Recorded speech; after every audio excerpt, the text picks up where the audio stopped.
Hello and welcome to WeeklyMTG. I'm back. Welcome back, Blake. Thanks. Thanks, everyone. Hi. Yeah, we've got a great show today. We've got a bunch of stuff to talk about. We're going to start with War of the Spark. We've got some guests here in the studio who you may recognize. We've got Dave Humpherys and we've got Andrew Brown, who've both done a ton of work with War of the Spark. We're going to show off 5 cards officially. Some of these leaks, I'll talk about that later. Yeah. But we're going to show off 5 cards to kind of close out previews. And then we got a couple other things to reveal. Yeah, we got some surprises, some delights, as you'll see on the surprises, delights. Yeah, there. One of them is Mythic Edition. Dude, it is. We tweeted about it. Oh, whatever. It's fine. Yeah, we're going to show off Mythic Edition cards. Yeah, we've been waiting to get these out for a long time. Now that preview season is officially winding down, it's time to get people hype about that particular product. Yeah. So it's going to be a lot of fun. Good show today. But yeah, let's start by talking about the first, the last 5 preview cards that have not been officially revealed. I think one of them is even still a secret to everyone. Yeah, could be. But yeah, let's get going with those, and then we'll talk a little bit about War of the Spark. So we've got the first one we have coming up is Aven Eternal. Aven Eternal is a creature, zombie bird warrior for 2 generic mana and 1 blue mana. It has flying, and whenever it enters the battlefield, amass 1, and it's a 2/2. This is part of our new breed of exciting commons. Okay. Yeah. What's exciting about this one? Well, puts 3 power on the board. For 3 power on the board, and you get an amass. It's amass. One thing that I think some people haven't completely appreciated is that you get a sort of a haste factor to this. Like, for example, there's a pretty innocuous looking 4 mana amass 3 card that you could follow up to this and be attacking for a lot. Yeah. Okay. Aven Eternal, definitely one of the stronger blue commons, and you generally want to kind of draft it as high as you possibly can every time. Now, how good is flying in this set? Because we were talking a little bit off air beforehand about how it's important to be able to attack Planeswalkers. Mm-hmm. So is evasion more important in this set than it normally is? Yeah, definitely with a different card type in Planeswalker that you can attack and they'll take down loyalty and you can interact with them. It's definitely very important that there's more evasion, Blake. Good to know. Thanks for the lesson, Andrew. Plus, it's you have no idea what we're laughing. It's okay. It's a zombie bird warrior, too. It is. It's got a cool. It's got a cool. Yeah. Let's go on to the next one. He's got a lot of jobs. He has many things to do. Yeah. The next card is Callous Dismissal. Sorry, which missile? Dismissal. It is a 2 mana, 1 and a blue sorcery that returns any non-land permanent to its owner's hand, and then it has amass 1, which, as you said a second ago, people are kind of sleeping on a little bit. But there's also something else special about this card. So with amass being one of the key mechanics, we kind of scaled back some of our bounce effects. So Callous Dismissal, Totally Lost, and Tyrant Scorn are only going to be the only real cards that you can use to bounce an opposing creature. Okay, so because that would make armies less valuable if you had too much bounce in the set. Right, and this is pretty flexible too in terms of resetting a Planeswalker of your own or whatnot. So.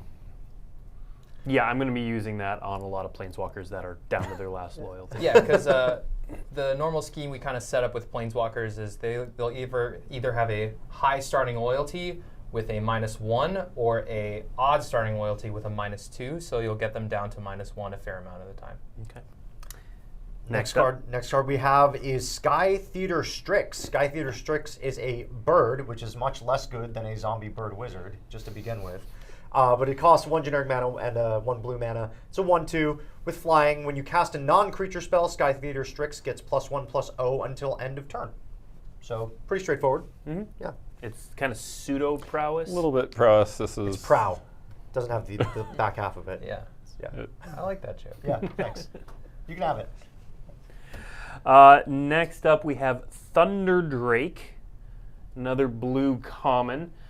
This is a 4 mana flyer that whenever you cast your second spell of the turn, put a +1/+1 counter on Thunder Drake. How good is this card?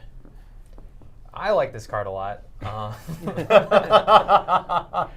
I think it's a good mix of if you want to play like blue-white, you can play blue-red, you can proliferate counters on it, you can put more counters by casting a lot of spells on it. So it fits into a lot of different decks, and like we talked again, Blake, Flying is strong in War of the Spark Limited because you want to attack planeswalkers. Okay.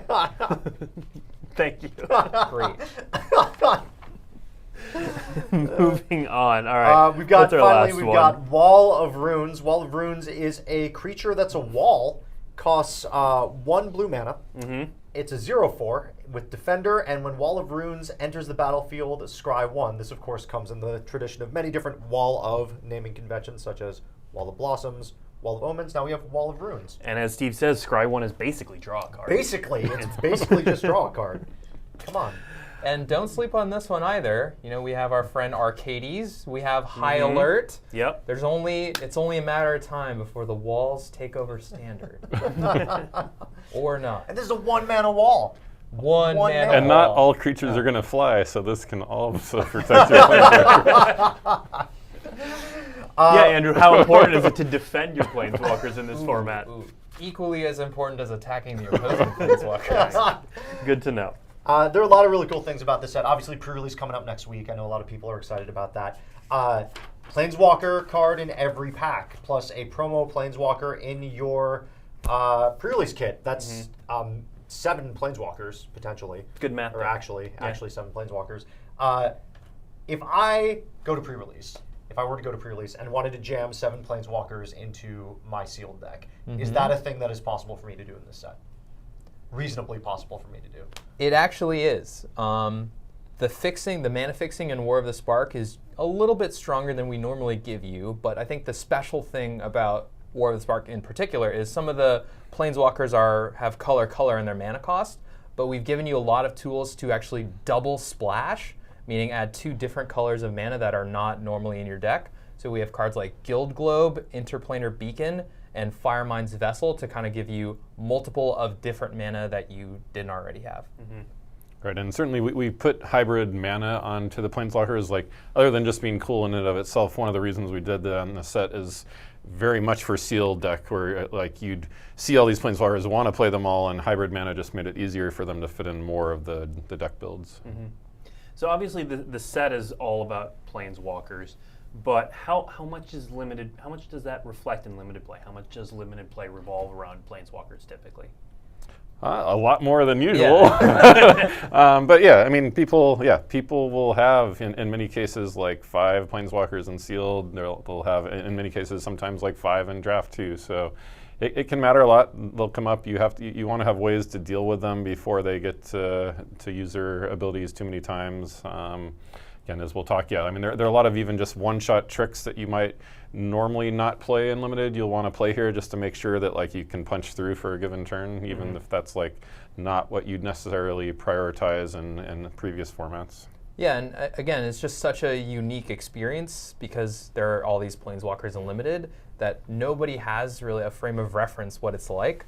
So it's just going to be totally new, totally different, and totally fun. So what were some of the challenges in trying to jam this many planeswalkers into a limited environment? Yeah, it's a whole lot. It's like a lot. It's 36. It's a lot. Yeah. Yeah, I mean, some of those we just had to figure out in general what that was going to reward players for learning and doing and mastering. I mean, this format is certainly one that the more experience you get with it, the more tricks you're going to find to being able to protect and attack planeswalkers. We didn't want there to be too high of a learning curve. You know, some of our formats, we still wanted to feel like Magic. We still wanted you to be playing cards that, for the most part, would normally be good in any format. But yeah, there are certain things like the fact that you're going to want to attack planeswalkers means that there's sort of an artificial increased life total. Unless you're just ignoring planeswalkers, which usually is not a good idea, then you had to attack that planeswalker for 5, that planeswalker for 7, or whatever the case is. So in that sense, the games can go a little bit longer. There's some life gain too. We also want to make sure that planeswalkers matter here. We don't want just somebody to play a planeswalker and have it get, quickly dispatched. So yeah, it was a lot of iteration to see what's going to make it good if players have games that go a little bit longer, because there is sort of this artificial life total buffer. And yeah, just from in a balance standpoint too, this was one of the hardest sets for me to kind of think about what was strong and what was weak, because a lot of my card evaluation from the front was just wrong a lot of the time after I played some matches and played some games. So I'm super excited for the Mythic Championship. You get to see all these pro players play with new cards they haven't played with before. I'm super stoked to see how they evaluate them and if they're right or if they're wrong. And War of the Spark, super fun limited format. It's one of my favorites. Yeah, and you can certainly end up with decks like we do play tests, and some people would have like 6 Planeswalkers and some would have 0. So like you can certainly take different approaches on how much you want to prioritize it or worry about it, or take a sort of a different path. Okay. Well, let's narrow it down a little bit to talk about actually designing and tweaking and developing the Planeswalkers. The static ability on Planeswalkers is a new thing. It's a new concept in War of the Spark. Was that something designed specifically for this set, or was that kind of an idea that had been rattling around that you saved for this set? Right, so there had been some occasions in which leads for sets had come up with a static ability that they wanted for a Planeswalker, and it had come up a couple times for Mythic Planeswalkers in the past year or two. And we had decided we really want to hold off. There's only so much design space in theory for Planeswalkers. Let's hold that for, we were actually thinking we were going to hold it for Nicol Bolas in the set. That was going to be like the cool special thing we did for Nicol Bolas. Like that would be the first static, meaningful static on a Planeswalker, and we'd do it here. Instead, start with Tybalt and work. Instead, start with Tybalt. No, but in fairness, that Bolas static is still very, very relevant. Yeah. Let's be real. It could use Tybalt's abilities. Yeah, totally. Yes. but I do think like some of the origin of Planeswalkers and some of the space that was explored of whether it's structures that you can attack or like kind of enchantments you can attack.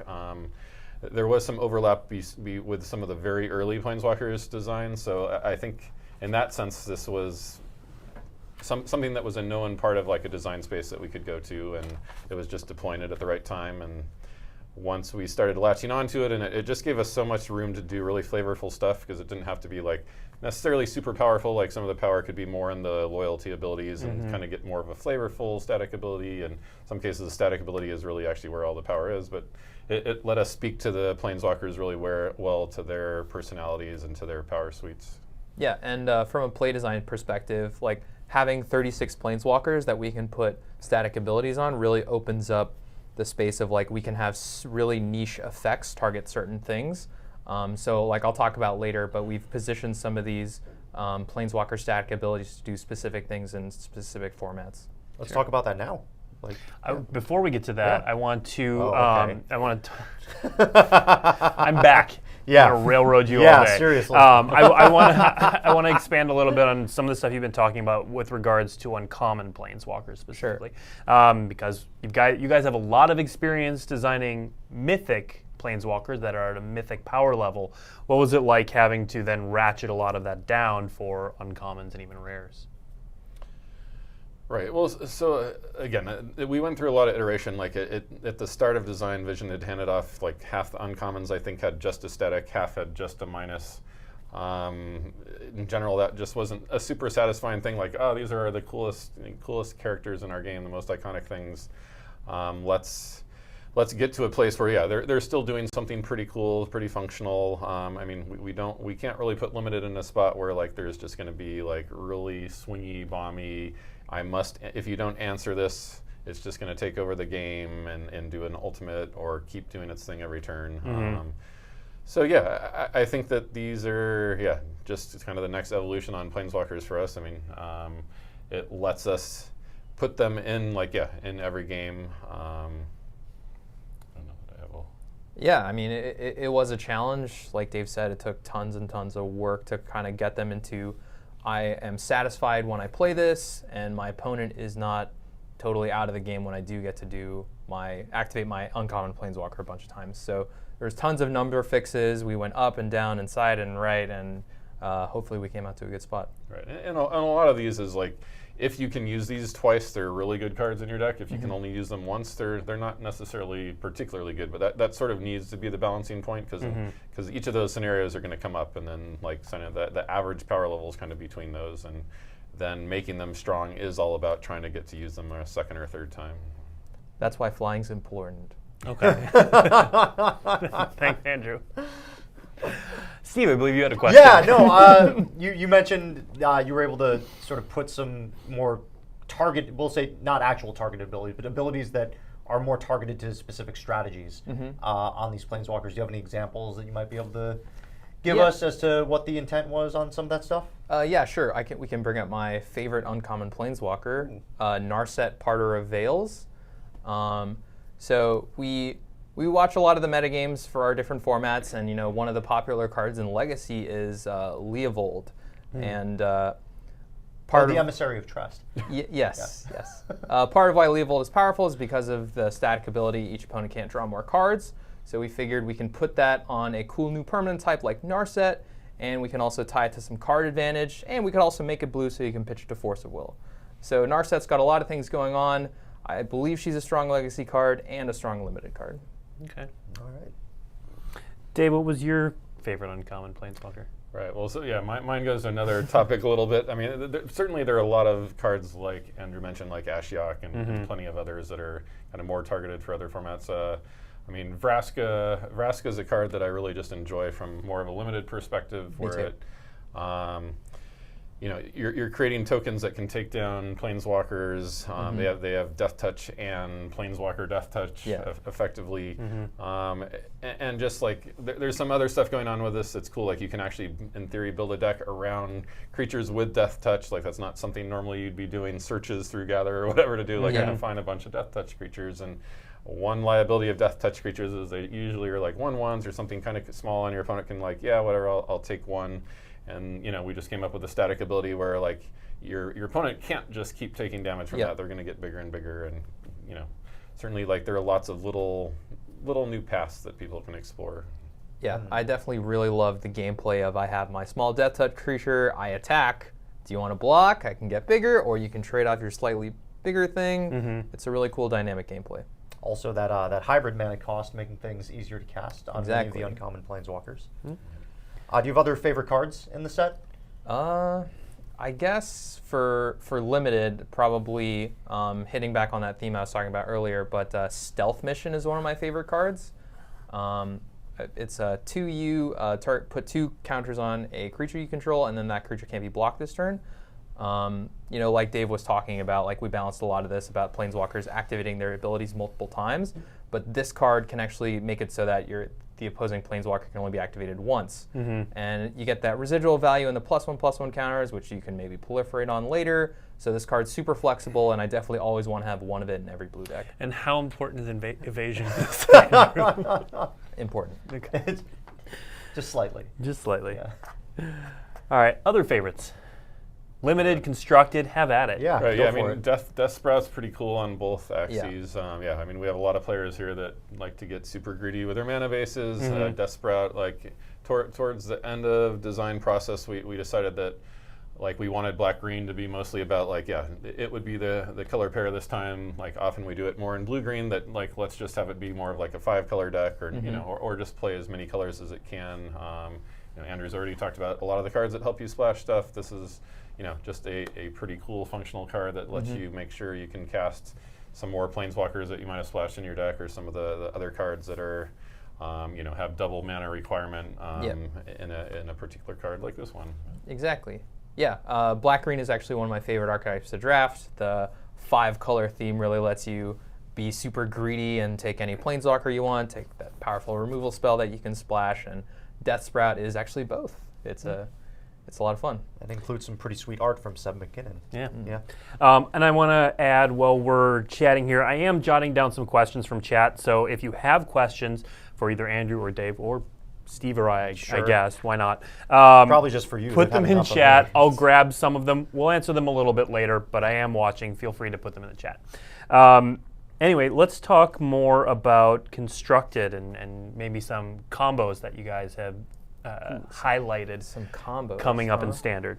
I guess we can talk about the Wanderer and Command the Dreadhorde. That's a 2-card combo. So if we can bring up either one first, I guess. But essentially, it's a reanimate the entire graveyard, take no damage. I have an enormous force. It's your turn. So here we have the Wanderer, which prevents all non-combat damage that would be dealt to you. And then next is Command the Dreadhorde, which I believe you take damage equal to the converted mana cost. It's choose any number of target creature and or planeswalker cards in graveyards. Command the Dreadhorde deals damage to you equal to the total converted mana cost of those cards, put them onto the battlefield under your control. Yeah, so if you have the Wanderer out and then you cast Command the Dreadhorde, you can get everything in all graveyards under your control. It's a lot of stuff. It's potentially a whole lot of permanents that are going to be on the board under your control. It's also, you can also do that combo with the Gideon's Sacrifice. Gideon's Sacrifice, Very yeah. thematically intentional. Yeah. Ooh, wow. Nice. Flavorful. Delicious. What other combos do you guys like? I guess I like God Eternal Bantu a lot. I played a lot of this card in Future League. It was a ton of fun. So it lets you sacrifice any number of permanents to draw that many cards. And then it's resilient. Then when it dies or is put into exile, you get to put a third from the top. But it combos with so many cards in Standard. I think one of my favorites is Mayhem Devil from War of the Spark. So you can build like kind of a Rakdos aggro deck, and then your top end is sacrifice all your permanents and then deal that much damage to them. So tons of different ways to attack your opponent and draw a bunch of cards at the same time. I think World Shaper was another one you mentioned. Yeah, World Shaper is another one of my favorites. That's not in War of the Spark. It's not in War of the Spark. It's a slower combo, but essentially you get to sacrifice all of your lands and then bring them back and draw cards equal to the number of lands you sacrifice. Plus, you can put Evolving Wilds in your deck, get a lot of value. Or Evolutionary Sage. Or Evolutionary Sage, too. Which is just a cool, like... Good segment, Dave. Yeah, good segment. Good really segment. good segue. That's good. I like it. Yeah, no, I think there's just a lot of fun stuff to be done with this. Yeah, I mean, Proliferate's super appealing way to get to really fast ultimates. Like, I don't know exactly which Planeswalkers you'd be putting in that deck you were describing. But, yeah, I've seen people wanting to do Scape Shift or all sorts of other pretty out there stuff. Scape Shift, which is Standard legal. Yes, That is Standard legal, yeah. Let's also talk about one of the combos that's probably gotten the most written about it so far is Ral and Expansion Explosion. Yeah, so the rare Ral Zarek in the set says whenever you cast an instant or sorcery or you copy something, you get to deal 1 damage to target creature, target opponent or planeswalker, right? So if you have Ral in play, another spell in your hand, and 2 expansion explosions, you get to deal infinite damage to your opponent. We played it in our FFL, and it was pretty difficult to actually pull off. It's a lot to ask for, especially because you can only have 4 copies of Expansion Explosion in your deck, and there's definitely a cost to including 4 Ral and 4 Expansion Explosion in your deck. So after a fair amount of play, we decided that, yeah, we should unleash it on the world, and hopefully it can be a fun little combo that you can have in your back pocket. Nice. We do have some questions from chat that I'll go through now. Love it. So one question it seemed like a genuine question. Will every box, since there are 36 packs in a box and 36 Planeswalkers, the question was, will a box contain every Planeswalker in the set? Nope. No. The packs are still randomized, so it is. Each pack will contain at least 1 Planeswalker, which brings us to the next question I got. Can you get a Planeswalker and a foil Planeswalker in the same pack? That's my understanding. Yeah, I believe so. Next, how'd Sorin get unstuck from the rock? You know, that's a really good question. That nobody has an answer to. Maybe we'll find out. Yeah, magic. No, that happened off screen. We don't know. Maybe he just tried real hard for a really long time. Yeah. And in the end, it did matter. Well done. Thanks. Yeah. Next question. So there was an article this morning. If you don't know, on Polygon. Signature Spellbook Gideon was revealed this morning on Polygon.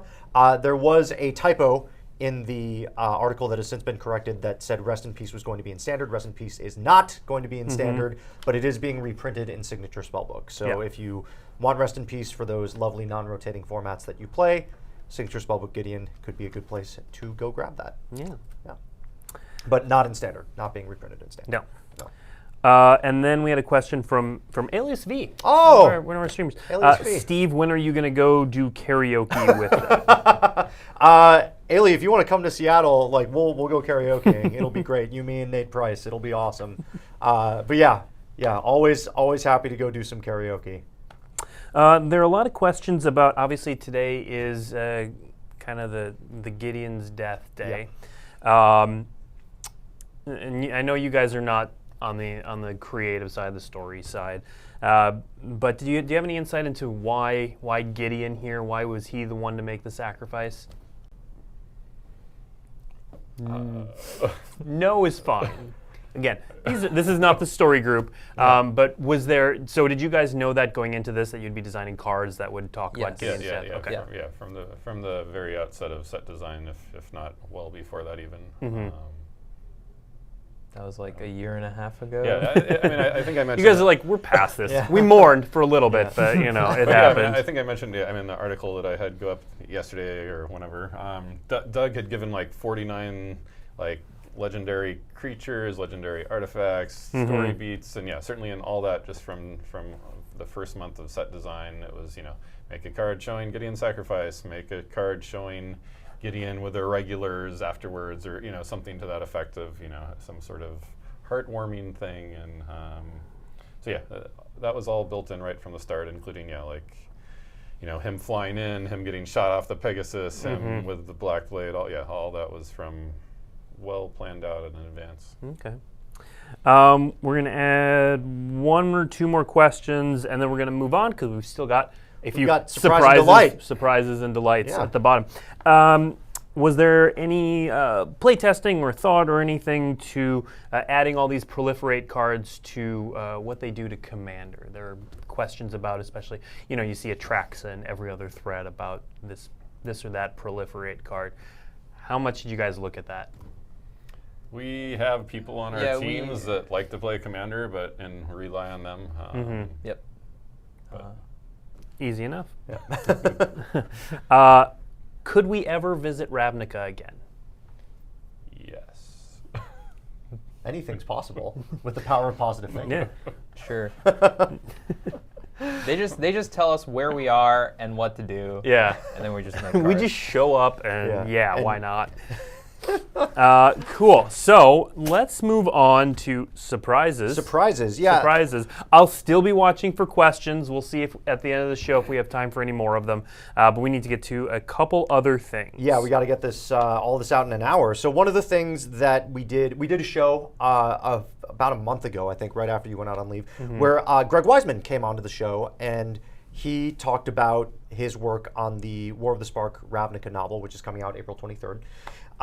And a lot of people during that show asked what's going to happen to Magic Story. What's going on with Magic Story? Tell me what's going on with Magic Story. And we promised that we would let them know at some point. Well, the point is now. Magic Story is coming back 100%. And guess what? Greg Weisman is writing Magic Story. The free Magic Story that goes online, the web fiction. Greg will be writing that. So same guy who wrote the book. Same guy who wrote the novel is also going to be writing the web fiction for War of the Spark. Think of them sort of as secret chapters to the novel. That's sort of how we've been thinking about it. They're telling the story from a different perspective, and it's going to be from Rat, who is a character that Greg invented for the novel that plays a pivotal role in the story. So you'll get to see the events of War of the Spark from a slightly different perspective. Even if you've picked up the novel or intend to pick up the novel, you're going to get a whole different perspective on the events that are there by reading the web fiction. So, and that all starts out on May 8th, so you don't have that much longer to wait. Coming up. And additionally, if you still have not gotten your Magic Story fix after the free web fiction from Greg, the novel from Greg, you can also sign up for the Del Rey newsletter, and that will get you prequel stories delivered directly to your inbox by Django Wexler. Nice. So those are going to be pretty cool. But yeah, lots of I know lots of people were asking about what's going on with Magic Story. That is what's going on with Magic Story. You will get War of the Spark story. If you want to keep up with the events in what goes on specifically during the giant War of the Spark, you can do that on mtgstory.com. Yeah. Let's talk about some delights. Yeah, I do love delights. I love them. These specific much more than delights. the darks. These specific delights. War of the Spark Mythic Edition. We're doing Mythic Edition again for War of the Spark. And we're going to reveal all 8 special Planeswalkers. All 8 of them. One at a time. One at a to time. build suspense. Yep. Yeah. So do we want to do that, or do we want to do the product shot first? No, we should do. We should do this, and then we'll do the product shot. Yeah. So I guess I'll start. We have some reprints from War of the Spark specifically in this Mythic edition. The first one is Gideon Blackblade. You can see the awesome full bleed art treatment on your screen there for Gideon Blackblade. So this is the War of the Spark version of Gideon, and it's getting the cool treatment. Looks really great there. All of these will be getting the cool treatment, so yeah. So I played an F&M last Friday, and I was playing, is it Drake's? Just Luis Scott. I was there. You were there. Yeah. And among my cards in the deck was the Masterpiece version of Ral Zarek. Yes. And I literally had people walk behind me and go, "That's really cool, man," or just like ooh and ah. Yeah. So they get some attention. Did that mean that your opponent knew exactly what was in your hand? Maybe. I don't know. All right, what do we have next? The next one is also War of the Spark. Yes, it is another Mythic rarity Planeswalker in the set. It is Nicol Bolas Dragon God. How could we not? Yeah, how could we not? I love that static ability. Nicol, yeah. Everybody do the claw. It almost looks like he's taking the oath. Oath of the Gatewatch. This is, of course, the one with the static ability that Nicol Bolas Dragon God has all loyalty abilities of all other Planeswalkers on the battlefield, which is pretty crazy. Can get pretty out of hand. Yeah, my favorite thing with this card is the drop-down menu you get when you're playing MTG Arena. Do I want one of this? I could get one of that, too. Dave, you were saying this is one of your favorite cards in the set? Yeah, definitely. I mean, we did so many iterations on this card. I mean, it's funny with the static I mentioned in the article again that, like, it's funny in that nobody designed the static. Like, Yanni Skolnick was like, "Hey, I have an idea for the static." And I'm like, "Oh." And then I recited back these words, and he's like, "No, that's not what I said. I said this." And I'm like, "I don't know. That was the pretty I don't know. That sounds really this one seems pretty good. We're going to go with this one. We went through a ton of iteration on all of these abilities, other than, I guess, the -3 was in there from the start. But everything else, a lot of work. A lot of work, yeah. Lots of number tweaks. I'm pretty in love with where this ended up. Yep. I'm really happy with this one, too. It's pretty darn cool. The next one is going, I don't know if it's going to be a gut punch to people who are fans of this, or like, why they're not going to both? celebrate. Why not both? I don't know. He wasn't in the actual set, and But people were like, why didn't he show up? But he is in the Mythic edition. He is in the Mythic edition, so he's here in spirit. It's Garruk Apex Predator. Garruk Apex this is the Predator. 7-mana Garruk that thematically destroys another target Planeswalker. So somewhat thematically appropriate. But yeah, not much to say about this one. It is cool. It's got some cool new art from the previous edition. Some abilities for Bolas to copy. Yeah, all of these have abilities for Bolas to copy, in fact, which is cool. Next up, we have, I was actually, when I saw Sarkhan was on the list, this was not the first one that came to mind, but as soon as I saw what it was, like, yeah, awesome. It is probably my favorite Sarkhan, even if it wasn't the most played. Sarkhan Unbroken. And so this, of course, represents after Sarkhan went back in time and did all the timey-wimey stuff and got right in the head and became Teamer for a little bit. No Sarkhan the Mad for this guy. Nope. Nope. And, of course, dragons. Yes. So that's 1, 2, 3, 4. 4 of them. There are 4 left. Next one is a Planeswalker that I really enjoy playing in Commander. It's Tezzeret the Seeker. This is actually the second version of Tezzeret that has gotten a Mythic Edition treatment, the other being Tezzeret Agent of Bolas, but this one is the mono blue version. And this one gets see some play in Vintage, so I wouldn't be surprised to see this cross from you if you're playing Moxes and such, because it is definitely the prettiest version of this card. And this next card sees some play in Modern, I believe. It is a red-white Planeswalker. It's Nahiri the Harbinger. Nice. Yeah. I love that art. Love it a whole lot. So Yeah, lots of...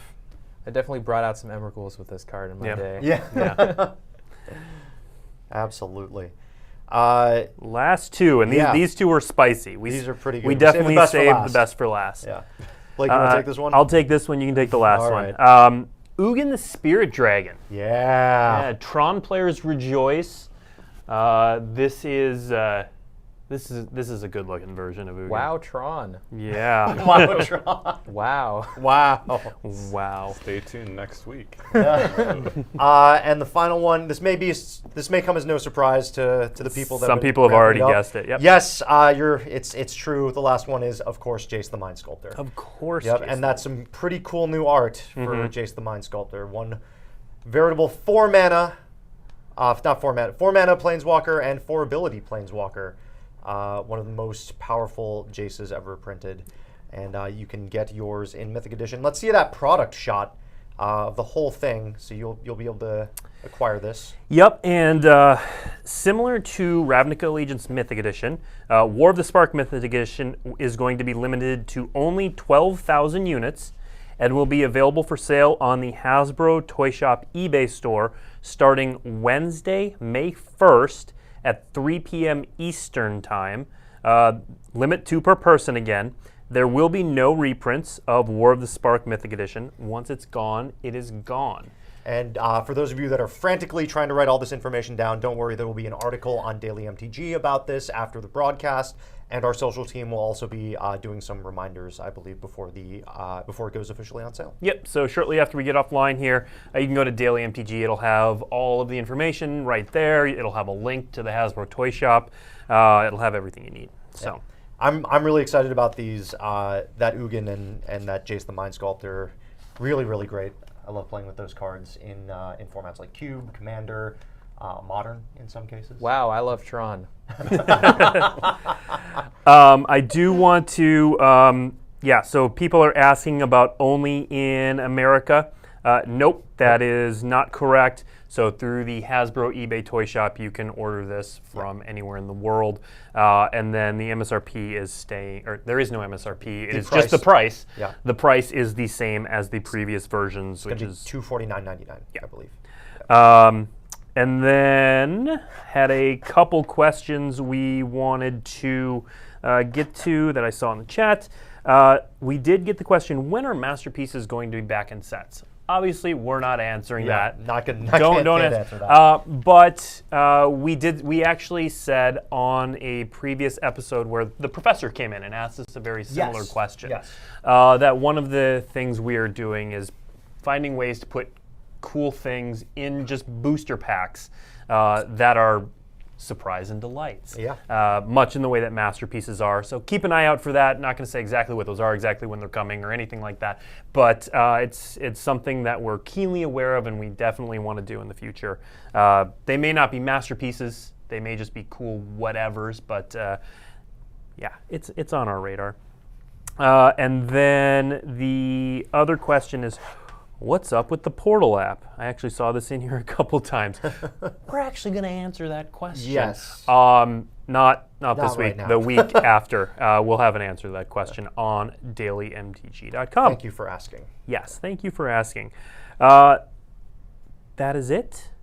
Do we have anything else? Let me see here. Well, I can tell you that next week, of course, is Mythic Championship 2 in London. Yes, it is. And as such, Blake and I are actually going to be off next week because we are going to bring you a special 1-hour preview of the event during this time slot. So make sure that you tune back in.